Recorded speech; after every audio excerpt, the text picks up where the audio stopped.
നമുക്ക് ഡെയിലി ഒരുപാട് എൻക്വയറീസ് വരുന്നതാണ്. അതിൽ ഒരു ക്വയറി അതിന്റെ ഒരു ക്ലാരിഫിക്കേഷൻ നിങ്ങളായിട്ട് ഷെയർ ചെയ്യാനാണ് ഇപ്പോൾ വന്നിരിക്കുന്നത്. അതായത് ക്ലയന്റിന്റെ ക്വയറി എന്താണെന്ന് വെച്ചാൽ അവർ ഓൾറെഡി സ്കിൽ വർക്കർ വിസയിൽ 2 years കംപ്ലീറ്റ് ചെയ്തു.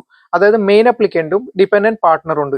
ഇൻ ബിറ്റ്വീൻ ഡിപെൻഡന്റ് പാർട്ട്ണർക്ക് ഒരു പുതിയ സ്പോൺഷിപ്പ് കിട്ടാൻ പോവാണ്. അതുപോലെ പ്രീവിയസ് വിസയിൽ മെയിൻ അപ്ലിക്കന്റ് ആൾ ഇവിടെ ഡിപെൻഡന്റ് പാർട്ട്ണർ ആകാൻ പോവാണ്. അപ്പൊ അങ്ങനെയാണെങ്കിൽ ഓൾറെഡി അവർ 2 years കംപ്ലീറ്റ് ചെയ്തു. ഇനി ഈ പുതിയ വിസ കാറ്റഗറിയിൽ 3 years കൂടെ കംപ്ലീറ്റ് ചെയ്ത് കഴിഞ്ഞാൽ are they eligible for ILR? നിങ്ങൾ ആദ്യം മനസ്സിലാക്കേണ്ടത് dependent partner is not eligible for ILR separately. അതായത് സ്കിൽ വർക്കർ വിസയിൽ മെയിൻ അപ്ലിക്കന്റിന്റെ എലിജിബിലിറ്റി എങ്ങനെയാണോ അതിനനുസരിച്ചിട്ടായിരിക്കും ഡിപെൻഡന്റ് പാർട്ട്ണറിന്റെയും എലിജിബിലിറ്റി വരുന്നത്. മെയിൻ അപ്ലിക്കന്റ് ആ ഒരു റൂട്ടിൽ 5 year കംപ്ലീറ്റ് ചെയ്യുന്ന പോലെ തന്നെ ഡിപെൻഡന്റും സെയിം റൂട്ടിൽ കംപ്ലീറ്റ് ആയാൽ മാത്രമേ അവർ ILRൽ എലിജിബിൾ ആവുള്ളൂ. അതേസമയത്ത് പ്രീവിയസ്ലി ഇപ്പോൾ അവർ ഓൾറെഡി 2 year കംപ്ലീറ്റ് ആയി എന്ന് വിചാരിച്ചിട്ട് പുതിയൊരു വിസ കാറ്റഗറിയിൽ മാറിക്കഴിഞ്ഞു കഴിഞ്ഞാൽ, അതായത് ഡിപെൻഡന്റ് പാർട്ട്ണർ ഇവിടെ മെയിൻ അപ്ലിക്കന്റ് ആയിട്ട് വരികയും മെയിൻ അപ്ലിക്കന്റ് ഡിപെൻഡന്റ് പാർട്ട്ണർ ആയിട്ട് വരികയും ചെയ്ത് കഴിഞ്ഞിട്ട് അവിടെ 3 year കംപ്ലീറ്റ് ആയ പോരാ, അവിടെയും അവർ 5 year കംപ്ലീറ്റ് ചെയ്താൽ മാത്രമേ ILR എലിജിബിൾ ആവുള്ളൂ.